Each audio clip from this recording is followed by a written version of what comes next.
Hello, loyal listeners of Movie Musings. This is Christina. Today I'll be reviewing My Soul To Take, which came out to American audiences on October 9, 2010. The Netflix synopsis reads, 16 years after the presumed death of a vicious serial killer, children whose birthdays match his supposed death day start to disappear. But whether the killer or his tortured soul is responsible remains to be seen. One boy knows for sure, but his own connection to the horrific crimes is far too terrible to imagine.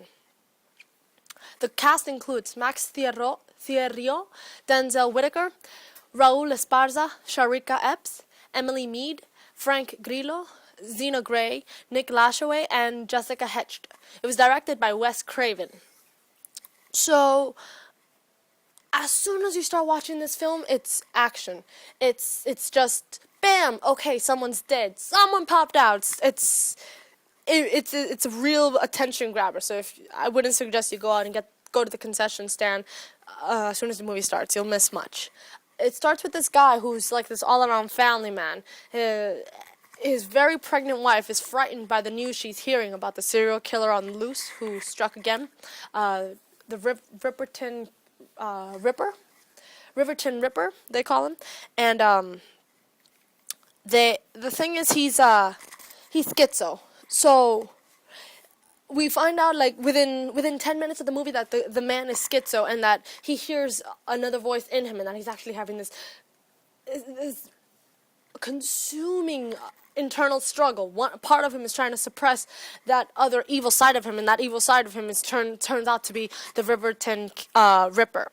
So he without knowing it, he murders his wife, and we don't know what happens, if he's dead or he took possession on the night he died, which was that particular night. It's assumed he's dead, but if that's the case, then his soul has continued into one of the babies that was born that night.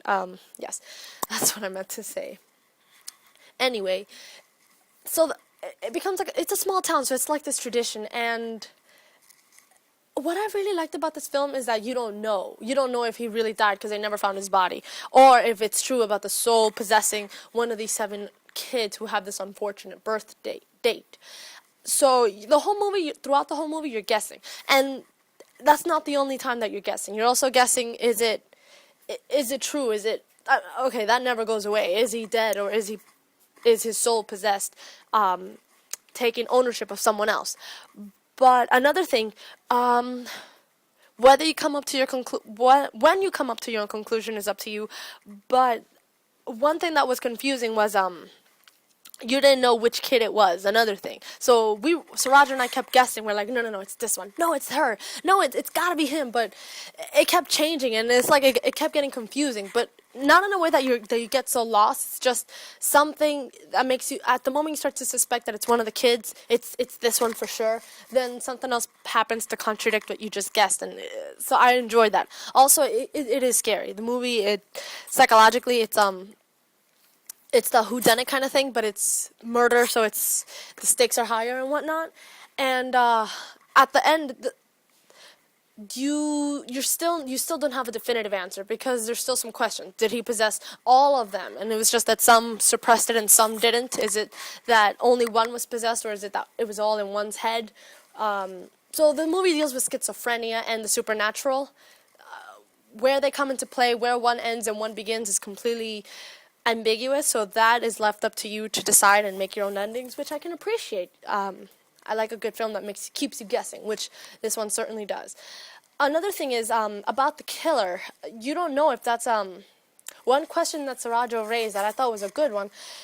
Is it okay? We didn't come up with a definitive answer, but let's assume that he was possessing someone's body. Did he make the person have a literal transformation into his former appearance, or was it a puppet? Was it actually him, the actual killer who somehow survived in the woods for 16 years? So if you happen to have an answer for that, please let us know.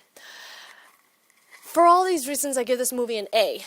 I think Wes Craven did a very good job with this film because it really was scary. There were many times where the audiences, including myself and Surajo, were jumping out and screaming or trying to laugh to diffuse our mounting anxiety, which was, it's fun, it's an escape. So I think that's a good thing if a movie can invoke this kind of feeling in you. It's even if, afterwards you just want to giggle to show that you're not so scared. Also, if you have any films any movie that you would like to review, you would like us to review for you on your behalf, we would be more than happy to do so. Just let us know through our YouTube channel right here, Movie Musings, or you can email us at christinasurajo@gmail.com, and one of us would be more than happy to review it in a timely fashion. Thank you very much. Cheers!